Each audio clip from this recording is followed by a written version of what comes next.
চট্টগ্রাম জেলা আইনজীবী সমিতির নির্বাচনে মনোনয়নপত্র সংগ্রহ ও জমাদান ঘিরে বিএনপি আর আওয়ামী লীগপন্থী আইনজীবীদের মাঝে হট্টগোল হয়েছে। আরও জানাতে যোগ দিচ্ছেন ইবেন মীর, যাচ্ছি তার কাছে। ইবেন, হট্টগোলের এখন কি পরিস্থিতি, থেমেছে নাকি কি অবস্থা এখন? ২১ তারিখে অনুষ্ঠিত হতে যাওয়া যে নির্বাচন, সে নির্বাচনকে ঘিরে আজকে মনোনয়নপত্র ৩টা থেকে 5টা পর্যন্ত সময় ছিল সবশেষ। এর মধ্যে আসলে মনোনয়নপত্র সংগ্রহ করার কথা। সে জায়গায় আসলে সাধারণ আইনজীবী পরিষদের ব্যানারে যারা আছেন তারা বলছেন যে আসলে তাদেরকে মনোনয়ন ফর্ম সংগ্রহ করতে দেওয়া হয়নি। যদিও তাদেরকে আওয়ামী লীগপন্থী আইনজীবী হিসেবে অভিযোগ করছেন যারা অন্যদিকে আছেন, বারের নেতৃত্বে আছেন, তারাও বলছেন তারা আসলে কার্যক্রম নিষিদ্ধ থাকায় তাদেরকে আসলে নির্বাচনে করতে পারবেন না। সেই বিষয়টি বারের যারা দায়িত্বে আছেন তারা বলছেন।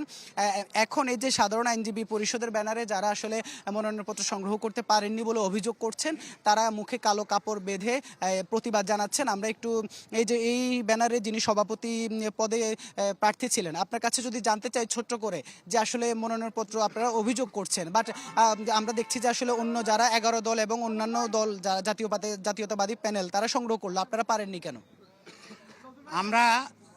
আমরা তো যে নির্বাচন কমিশন যে শিডিউল দিয়েছে, আমরা শিডিউল মতো আমরা প্যানেল থেকে মনোনয়ন সংগ্রহ করার জন্য প্রস্তুতি নিয়ে চলে আসছি।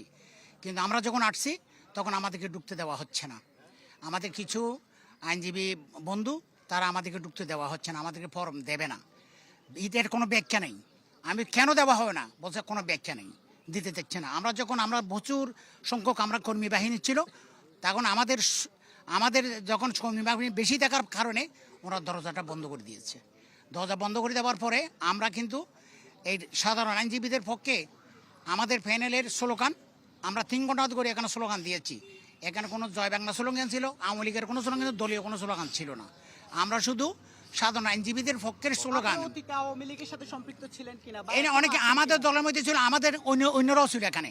আমরা শুধু আওয়ামী লীগ না, আমাদের বিভিন্ন দলের লোকজন আমার আছে। এটা আইনজীবীরা সাধারণ আইনজীবীর মধ্যে কোনো দল নাই, এখানে বিভিন্ন দল মিলে আমাদের সাধারণ আইনজীবী।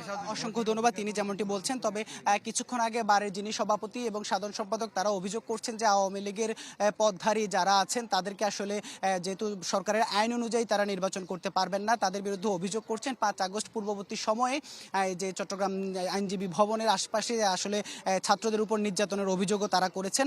আর এই সব কিছু মিলে আসলে একটি অস্থির অবস্থায় আছে চট্টগ্রামের যে আইনজীবী ভবন সেটি।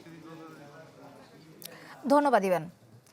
দর্শক, আইনজীবী সমিতির নির্বাচনকে ঘিরে আইনজীবীদের হট্টগোলের খবর জানতে আমরা সরাসরি যুক্ত ছিলাম চট্টগ্রামে।